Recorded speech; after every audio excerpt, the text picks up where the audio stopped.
Subscribe कीजिए मेरे channel को और बेल आइकन दबाइए ताकि आप मेरा कोई भी वीडियो मिस ना करें।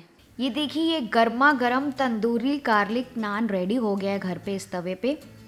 इसे निकाल देंगे और ऊपर से लगाएंगे बहुत सारा मक्खन और परोसेंगे अपनी फेवरेट ग्रेवी के साथ। हेलो मेरे प्यारे दोस्तों, कनक्स किचन में फिर से आपका स्वागत है। तो आज हम ये बटर गार्लिक नान घर पे बनाएंगे बिना किसी यीस्ट के, बिना किसी ओवन के और बिना किसी तंदूर के। और जी हाँ, ये घर पे इतना बढ़िया फ्लफ़ी और मॉइस्ट बनता है, बिल्कुल रेस्टोरेंट स्टाइल जैसा। और इसे हम बनाएंगे अपने रेगुलर तवों में। जी हाँ, हम अपने रेगुलर तवों में ही बनाएंगे। No fancy products, no non stick pan. तो चलिए शुरू करते हैं। तो ये बढ़िया से गार्लिक नान बनाने के लिए सबसे पहले बड़े बोल में मैं ले लूँगी 2 कप मैदा। ये करीबन 250 ग्राम मैदा है। फिर मैं इसमें डालूँगी थोड़ा सा नमक और इसमें मैं डाल रही हूँ 1 चम्मच पाउडर्ड शुगर। इससे बहुत अच्छा फ्लेवर आता है नान में। इन सारी चीज़ों को अच्छे से मिक्स कर लेंगे और फिर मैं इसके सेंटर में यहाँ पे थोड़ा सा स्पेस बना लूँगी। ये देखिए जैसे मैं कर रही हूँ। और इसके ऊपर मैं डालूँगी दही।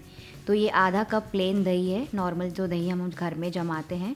और इसके ऊपर हम डालेंगे आधा टीस्पून बेकिंग सोडा और इसे हल्का सा स्टर कर लेंगे, बहुत ज़्यादा मिक्स नहीं करना है। तो आप ये देखेंगे कि सोडा थोड़ा सा और एक्टिव हो गया, यानी कि वो फूलने लगा है जब वो दही के रिएक्शन में आता है। और ये थोड़ा सा ना फ्रॉथी भी हो जाएगा ऊपर से और थोड़ी सी झाग भी आने लगेगी। इसका मतलब ये एक्टिव हो गया है। जैसे ही हमारा बेकिंग सोडा एक्टिव हो जाएगा, आप देख सकते हैं, उसके ऊपर हम डालेंगे 2 टेबलस्पून तेल और इसे भी अच्छे से मिक्स कर लेंगे मैदे के साथ। तो इसे थोड़ी देर ऐसे ही मिक्स कर लीजिए जैसे कि सारी चीज़ें अच्छे से मैदे में चली जाए। अब इसको हम गूँथना स्टार्ट करेंगे। तो यहाँ पे थोड़ा थोड़ा पानी ऐड करते जाइए और आटा गूँथते जाइए, नॉर्मली जैसे आप रोटी या चपाती के लिए आटा गूँथते हैं। तो इसमें इसी तरह से थोड़ा थोड़ा पानी ऐड करके आटा गूँथते जाइए जब तक कि आटा स्मूथ ना हो जाए। हमें स्टिकी डो नहीं चाहिए, हमें इसका सेमी सॉफ्ट डो बनाना है। तो आप ये देख सकते हैं कि मेरा डो तैयार हो गया है। ये देखिए इस तरह से ये सारा एक तरफ इकट्ठा हो गया अच्छी तरह से। और ये थोड़ा सा सॉफ्ट भी है पर बहुत ज़्यादा कड़क भी नहीं है। फिर मैं बोल में थोड़ा सा तेल लगा लूँगी और इस आटे को चारों तरफ से ग्रीस कर लूँगी उस तेल के साथ। और इसे ऐसे ही छोड़ देंगे थोड़ी देर के लिए। तो इसे अच्छे से तेल लगा लीजिए चारों तरफ। तो बस ये आटा तैयार हो गया। ये काफ़ी चिकना भी दिख रहा है, ये आप देख सकते हैं। तो अब ये फूलने के लिए तैयार है, मतलब ये प्रूव होने के लिए तैयार है। इसे घर में किसी भी आप ड्रॉर में या कहीं भी गर्म जगह पे आप रख सकते हैं 3 से 4 घंटों के लिए, या फिर जब तक ये थोड़ा सा फूल ना जाए या अपने क्वांटिटी से डबल ना हो जाए। तो अब 3 घंटे हो गए हैं, आप देख सकते हैं कि आटा अच्छी तरह से फूल गया है। तो बस इसे थोड़ा सा फिर से और मसल लेंगे अपने हाथों से इसे चिकना करने के लिए। तो इसे थोड़ा सा और गूँथ लीजिए। फिर अब मैं क्या करूँगी, इसको डिवाइड कर लूँगी छोटे छोटे पोर्शंस में, जितने भी बड़े या छोटे गार्लिक नान्स आपको बनाने हैं। तो यहाँ पे मैंने इसे 4 पोर्शंस में डिवाइड कर दिया है। अब थोड़ा सा सूखा आटा लेंगे किचन प्लेटफॉर्म के ऊपर और इस एक लोई को हम रोल करते जाएंगे। तो यहाँ पे मैं बेलन से इसे रोल करती जा रही हूँ। आप राउंड या ओवल शेप कैसा भी नान बना सकते हैं, जैसे भी आपको पसंद हो। तो ये करीबन 1/4 इंच थिकनेस जितना आपको रोल करना है। तो जब तक कि आप रोल कर रहे हैं नान को, मीनवाइल आप अपना तवा भी रख दीजिए गर्म होने के लिए हाई फ्लेम पर। ये देखिए मैंने ये एक नान रोल कर लिया। ये बहुत ज़्यादा मोटा भी नहीं है और बहुत ज़्यादा पतला भी नहीं है। अब इस रोल्ड नान के ऊपर मैं अपने हल्के गीले हाथों से ऐसे गार्लिक के पीसेस में ऐसे छिड़क रही हूँ चारों तरफ। और फिर अपने गीले हाथों से हल्के से उसे से दबा दीजिए ताकि वो उसमें चिपके ही रहें। और उसी तरह से मैं इसके ऊपर फ्रेश धनिया भी डाल रही हूँ और उसे फिर से अपने हाथों से थोड़ा सा पैट कर लेंगे।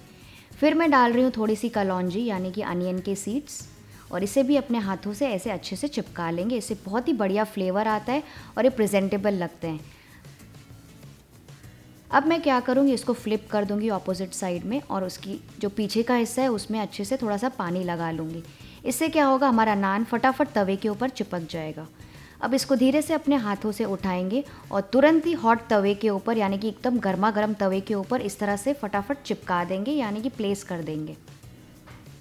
तो जो पानी का हिस्सा है वो नीचे चला जाएगा। तो उससे क्या होगा, आपका जो नान है वो फटाफट तवे के ऊपर चिपक जाएगा और वो अच्छे से उसमें चिपका ही रहेगा। आप ये देख सकते हैं कि इतनी अच्छी तरीके से फूल रहा है। इसे मीडियम हाई फ्लेम पर ही पकाना है थोड़ी देर के लिए, जब तक ये फ्लफ़ी ना हो जाए ऊपर से। और जैसे ही इसमें ऊपर से बबल्स आने लगेंगे, फिर हम क्या करेंगे, अपने हाथों से तवे को उठाएंगे और गैस की तरफ हम हाई फ्लेम पर इसे ऐसे सेकते जाएंगे। ऐसे उल्टी तरफ आप देख रहे हैं जैसे मैं सेक रही हूँ। नान उसमें ही चिपका हुआ है क्योंकि हमने उसमें अच्छे से पानी लगाया था, तो वो गिरेगा नहीं। तो इसमें आप यहाँ पे अपना रेगुलर तवा ही यूज़ कीजिए और नॉन स्टिक पैन नहीं यूज़ करना है, वरना क्या होगा ना, आपका नान गिर जाएगा। तो इसे इसी तरह से सेकते जाइए और रोस्ट करते जाइए गैस के ऊपर, जब तक कि इसमें अच्छे से ऐसे मार्क्स ना आ जाए, बिल्कुल तंदूरी मार्क्स ना आ जाए इस तरह से, जैसे होटल में आपको रोटी या तंदूरी रोटी या गार्लिक नान मिलता है। तो बस अब ये तैयार हो गया है तंदूरी गार्लिक नान। इसे तवे से निकाल देंगे। मैं आपको पीछे से भी दिखाती हूँ कितना बढ़िया कलर आया है और ये काफ़ी फ्लफ़ी और स्पॉन्जी भी दिख रहा है। इसमें बहुत ही बढ़िया बबल्स आए हैं, बिल्कुल वैसे ही जैसे बाहर मिलते हैं। तो बस अब क्या करना है, इस गर्मा गर्म गार्लिक नान के ऊपर लगाएंगे ढेर सारा मक्खन या फिर घी अगर आपको पसंद हो तो, और इसे सर्व करेंगे अपनी फेवरेट ग्रेवी के साथ। तो बढ़िया बढ़िया ग्रेवीज़ देखने के लिए भी आप मेरे चैनल को रेफ़र कर सकते हैं, इसमें मैंने बहुत सारी ग्रेवी की रेसिपीज़ भी डाली है। तो आई होप आपको आज की रेसिपी पसंद आई। इसे घर पे ज़रूर ट्राई कीजिएगा क्योंकि ये ना ट्राइड एंड टेस्टेड रेसिपी, आपको बनाने में बहुत ज़्यादा मज़ा आ जाएगा। तो आज मैंने लगभग इतने आटे से 4 गार्लिक नान तैयार किए मीडियम साइज़ के। तो आप अपने हिसाब से क्वांटिटी डबल या हाफ़ कर सकते हैं जितने नान्स आपको बनाने हैं। तो अगर आपको आज की रेसिपी रियली यूज़फुल लगी फ्रेंड्स, तो इस चैनल को फटाफट सब्सक्राइब कर दीजिए और अपने फ्रेंड्स के साथ भी शेयर करना ना भूलिएगा रेसिपी, और इस वीडियो को भी लाइक कर दीजिए। मैं आपसे जल्दी से मिलती हूँ और एक रेसिपी खोज के लाती हूँ आपके लिए, और मिलती हूँ आपके साथ अगली रेसिपी में। तब तक अपना ख्याल रखिए। Bye bye.